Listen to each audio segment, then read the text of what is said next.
여러분 안녕하세요. 오늘은 델프 아두 시험 전략, 시험 어떤 식으로 흘러가는지, 그리고 시험 전략은 어떻게 짜야 되는지 요거에 대해서 조금 알아보도록 하겠습니다. 자, 먼저 델프 시험은요. 앙 아두, 베앙 베두, 세앙 세두. 배 두 가지를 델프라고 하고요. 세앙 세두 요 단계를 달프라고 이야기를 하는데, 오늘은 델프 아두 A2 레벨에 대해서 한번 알아보도록 할게요. 그래서 먼저 델프 시험이 어떤 식으로 이루어지는지 먼저 봐야 되겠죠. 그래서 델프 시험은요, 자, 이렇게 épreuve collective, 그러니까 단체로 보는 시험이 세 가지 영역이 있고 개인 시험이 하나가 있습니다. 그러니까 총 네 가지 영역으로 이루어지고요. 첫 번째가 compréhension de l'oral이라고 듣기 시험, 여기 보다시피 25분 동안 이루어지고, 각 영역은 25, 25, 25, 그리고 개인 영역, épreuve individuel까지 25. 그래서 총 100점이고요. 그래서 각 영역당 최소 5점 이상을 맞아야 과락이 되지 않습니다. 총점은 이 네 가지 영역 합친 게 50점 이상이면 합격이지만, 50점 이상이라고 하더라도 한 영역에서 5점 이하로 나오는 영역이 단 하나라도 있다면 과락이 되는 형태입니다. 자, 그래서 보시면 첫 번째 영역이 듣기 영역. 그러니까 여기 지금 내용을 보시면 이제 여러 가지 이 듣기 파일이 나오는데요. 거기에 이제 딸려 있는 문제들, 객관식으로 풀면 되는 문제들, 그리고 25분 동안 이루어집니다. 그리고 두 번째 영역이 compréhension des écrits, 그러니까 독해 영역이 되는데요. 얘도 이제 30분 동안 이루어지고 총 25점. 그리고 세 번째가 장문, production écrite. 그래서 보시면 événement, expérience personnelle, 어떤 사건 혹은 개인적인 경험, et l'interaction, 이것에 대한 이제 어떤 반응, 그래서 이제 제시가 되는데요. 앙비 뭐 초대하는 내용이라든지, remercier 감사하는 내용이라든지, s'excuser 뭐 이제 그 사과하는 내용이라든지, proposer 제안하거나, demander 마찬가지, informer 뭔가를 알려주는 내용이거나, féliciter 축하하는 내용, 이런 식으로 이제 좀 어렵진 않아요. 그러니까 뭐 일상적인 편지 쓰기 혹은 이메일 쓰기가 주로 이루어집니다.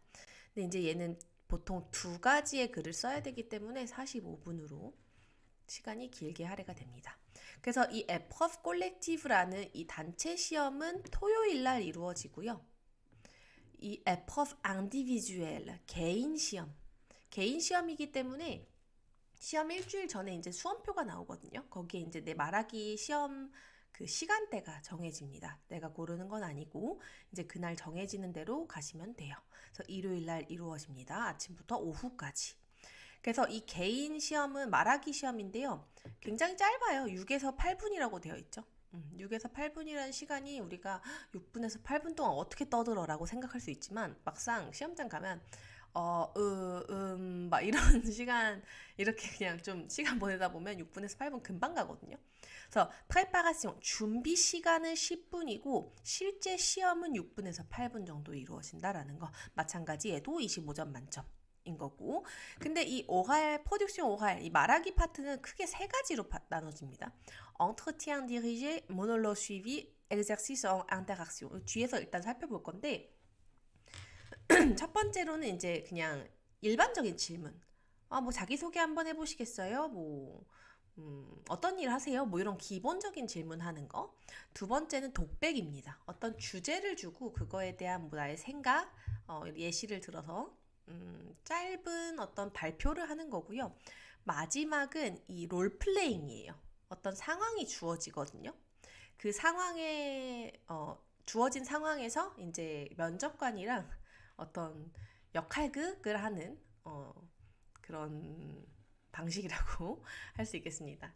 학생분들은 보통 이 마지막 롤플레잉을 가장 어려워하죠. 듣기 영역부터 우리가 어떤 시험 전략을 짜야 할지 요거에 대해서 한번 이야기를 해보도록 할게요. 그래서 첫 번째, 듣기, 꽁페영시용 어갈이라고 하는 영역인데요. 듣기는 여러분들이 아시다시피 단기간에 실력 향상은 어렵습니다. 단기간에 갑자기 막 귀가 트이진 않을 거 아니에요. 그래서 어떻게 실력을 올릴 수 있냐?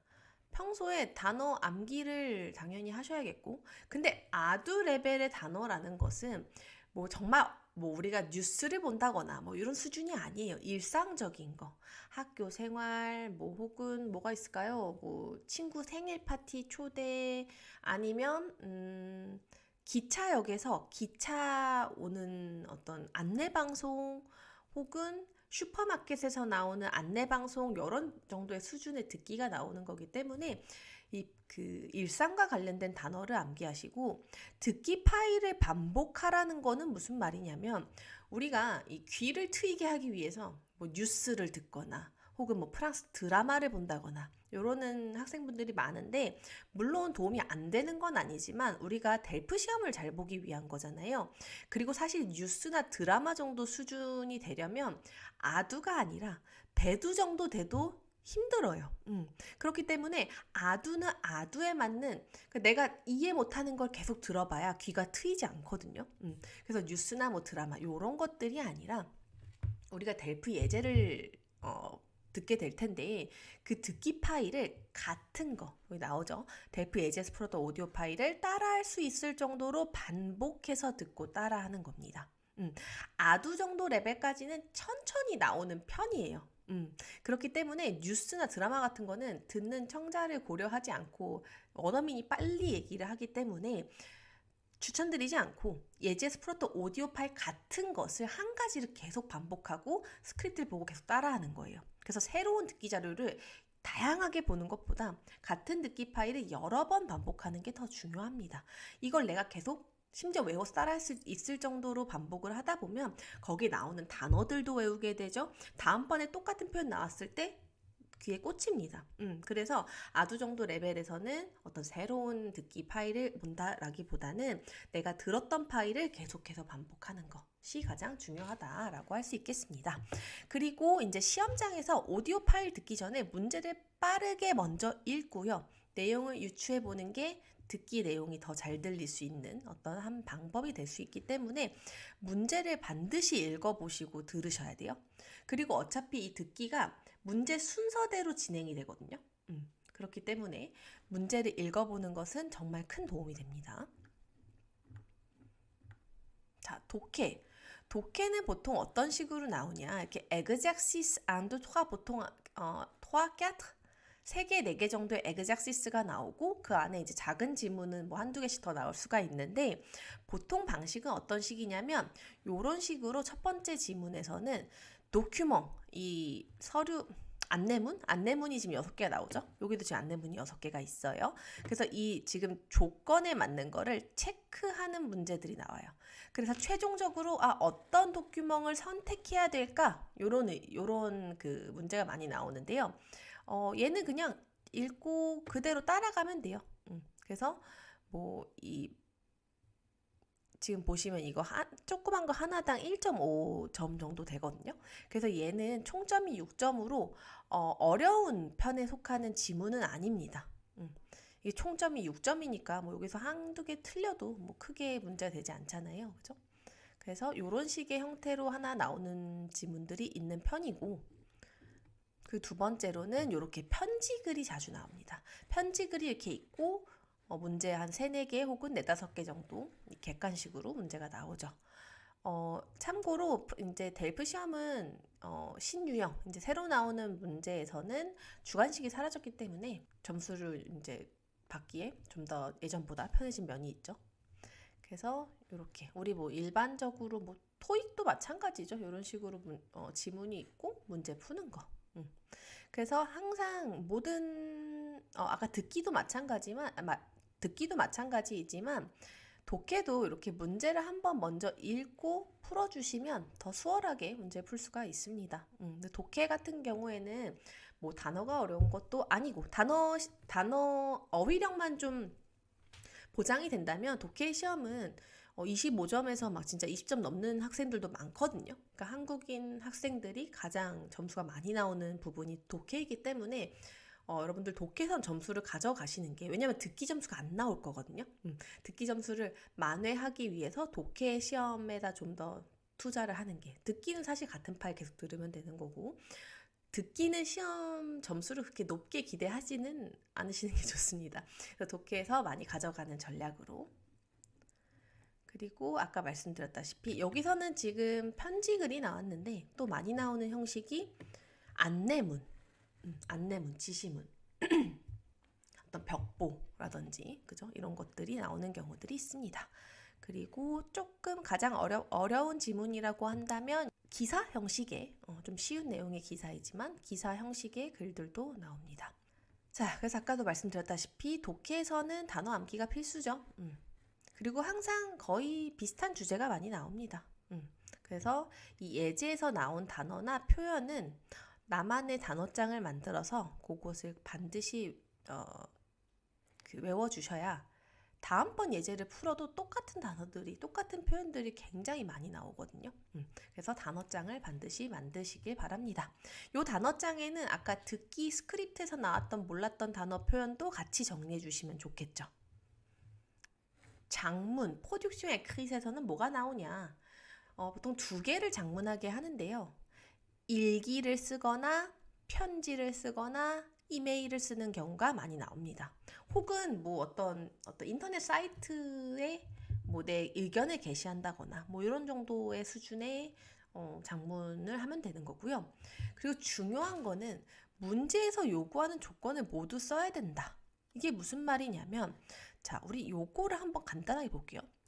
Vous envoyez un courriel à vos amis pour les féliciter de leur mariage. 자, 당신은 우편을 보낼 거예요. 자, 우편을 보낼 건데 친구들에게 어떤 친구냐면 leur mariage, 그들의 결혼을 축하하기 위해서 우리는 보내는 거야. 아, 그러면 첫 번째로는 우리는 무슨 상황이에요? 결혼을 축하를 해줘야 돼. 결혼 축하. 자, vous acceptez leur invitation et vous dites avec qui vous viendrez. 자, 받아들인대요. 그들의 초대를. 그리고 말한대. avec qui, 누구와 함께 당신이 이 파티에 갈 것인지. 아, 그래서 요 내용에 뭐가 들어가야 돼? 파티에 가는 거 수락. 그러니까 저 결혼식에 가는 거 수락. 플러스 누구랑 갈지 말을 해줘야 되고. 그죠? Vous posez quelques questions sur l'organisation. 그래서 이제 이 파티에 대해서 몇 가지 물어봐야 되는데 질문도 해야 함. 그래서 이런 식으로 내가 뭘 써야 되는지 이렇게 반드시 이렇게 조건들을 이렇게 여기다 표시는 안 하셔도 되지만 이렇게 써놓으면은 훨씬 좋습니다. 그래서 그 장문을 하고 난 다음에 내가 지금 요거 다 썼나? 결혼 축하한다는 말을 했나? 펠리시타시옹 뭐 이런 식으로 얘기를 했나? 뭐 결혼식에 갈게 이런 받아들이는 말을 썼나? 이런 것들을 다 체크를 해주셔야 돼요. 오케이? 그래서 요 지금 faire part de mariage라는 거는 우리로 치면 청첩장이거든요. 그래서 이 청첩장을 받고 여기에 대한 답장을 하는 겁니다. 그래서 이런 식으로 뭘 다 썼는지. 자, 그리고 편지 형식이나 인사말을 익히기 뭐 이런 것들도 사실 아두 정도에서는 막 형식이랄 것도 없어요. 그래서 뭐 인사하는 표현 그리고 끝맺음은 어떻게 이야기를 해야 되는지 이런 것들을 반드시 적어주셔야 됩니다. 그리고 마지막으로는 말하기인데요. 학생들이 가장 좀 자신 없어 하고 힘들어하는 부분이 말하기 영역이라고 할 수 있습니다. 말하기 영역은 제가 아까 얘기했다시피 3개의 영역으로 나누어지는데요. 먼저 첫 번째는 기본 인사. 처음에 들어가실 때 반드시 뭐 Bonjour monsieur, Bonjour madame 뭐 이런 식으로 인사를 해주시는 게 좋아요. 그리고 당연히 큰 목소리로. 그러니까 사실 아두 정도 레벨에서 그 시험관이 그렇게 대단한 걸 여러분들한테 기대하지 않습니다. 근데 이제 이분들도 하루 종일 앉아서 똑같은 이야기 듣고 있는데 웬만하면 좀 클리어하게 또박또박 크게 말하는 사람이 더 좋겠죠. 그래서 큰 목소리로 또박또박만 얘기해도 저 학생들한테 항상 얘기해요. 큰 목소리로 또박또박 얘기만 해도 잘 본 거라고 얘기할 수 있어요. 점수는 나온다. 그리고 뭔가 이해 못한 질문이 나왔을 때 질문해도 괜찮아요. 그럴 때 뭐라고 얘기하면 좋겠어요? Vous pouvez répéter s'il vous plaît? 다시 한번 말씀해 주시겠습니까? 이런 식으로. Vous pouvez répéter s'il vous plaît? 한번 하시면 뭐 그거에 대해서 뭔가 좀 감점이 있거나 이렇지 않습니다. 첫 번째는 그렇고. 그래서 이 기본 질문도 진짜 하나, 2개, 많아봐야 2개. 자기소개해 보시겠어요? 여기 지금 제가 아까 가지고 왔는데 자, 얘는 sans préparation이 돼 있죠. 그 준비 없이 하는 거예요. 그러니까 기본 질문이니까 1분 30초밖에 안 됩니다. 그래서 보통 뭐라고 얘기하냐면 vous vous appelez comment? 이름이 뭐예요? 뭐라 대답해야 되겠어요? Je m'appelle Claudia. Je suis Claudia. 뭐 이런 식으로. Présentez-moi votre famille. 당신의 가족에 대해서 소개해보세요. Parlez-moi du lieu où vous habitez. 당신이 살고 있는 지역에 대해서 말씀해 주시겠어요? Quels sont vos loisirs préférés? 좋아하는 어떤 여가 생활, 취미 생활이 뭐가 있습니까? Que faites-vous quand vous rencontrez vos amis? 당신들 친구 만나서 뭐 하세요? 이런 질문에 그냥 대답하시면 됩니다. 아두 수준으로만 얘기하면 되는 거기 때문에 그리고 뭐 진짜 만약에 내 취미가 펜싱이야. 근데 펜싱이라는 말이 기억이 안 나. 그럼 꼭 펜싱을 한다라고 이야기를 해야 될 필요가 있을까요? 우리가 말하는 거에 진위 여부를 이 델프 면접관이 따질까요? 조사를 할까요? 아니에요. 그럼 그냥 쉬운 취미를 얘기를 하셔도 돼요. 그냥 거짓말 하셔도 상관없어요. 말하기 능력만을 보는 거니까. 그래서 그냥 나 TV 보는 거 좋아해요. 이런 말로 바꾸셔도 전혀 상관이 없다라는 겁니다. 그래서 보통은 sa famille, 가족, ses amis, 친구들, étude, 어떤 학업이나 ses goûts, 취향 이런 것들에 대한 기본적인 질문을 합니다. 그분들이 진짜 나의 어떤 인적 사항이 궁금해서 물어보는 게 아니기 때문에 꼭 진실로 대답할 필요는 없다라는 거. 어떤 주제가 나오는데요. 그 주제를 이제 고르는 거예요, 직접. 그래서 아무튼 그 주제에 대한 내 의견 그리고 왜 그렇게 생각하는지 예시까지 이렇게 3가지를 다 갖춰서 들어주면 좋습니다. 그리고 발표가 끝나면 끝난 거 알려주는 게 좋겠죠? 왜냐면은 그 선생님들도 그 면접관도 얘가 말이 끝난 건지 아닌지 모르니까 갑자기 정적이 흐른단 말이에요. 그러니까 우리가 좋은 인상을 주기 위해서는 들어주셔서 감사합니다. 여기까지입니다. 이런 걸 알려주는 게 좋잖아요. 그래서 프랑스어로는 Merci de m'avoir écouté. 이런 식으로 이야기해 주시면 됩니다. 그러면 독백에는 어떤 주제가 보통 나오냐 하면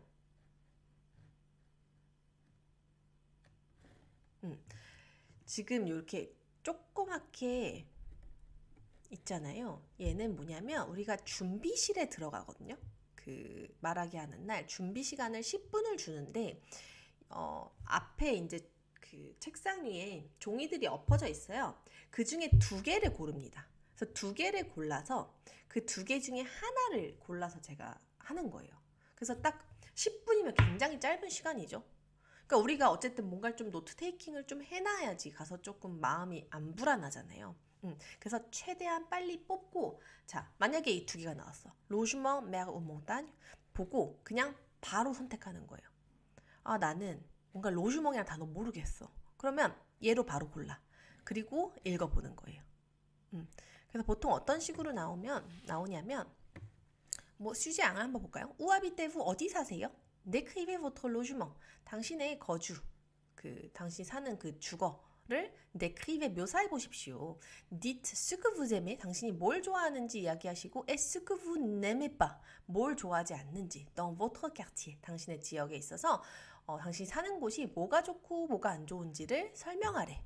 그래서 우리는 뭘 얘기해야 돼요? 네크이베 먼저 묘사를 해야 되고 먼저 묘사를 해야 돼요. 내가 어디 사는지 그리고 나 아파트에 사는지 주택에 사는지 그리고 내가 산 동네에 뭐가 좋고 안 좋은지 그리고 왜 이 3가지를 다 이야기를 하셔야 됩니다.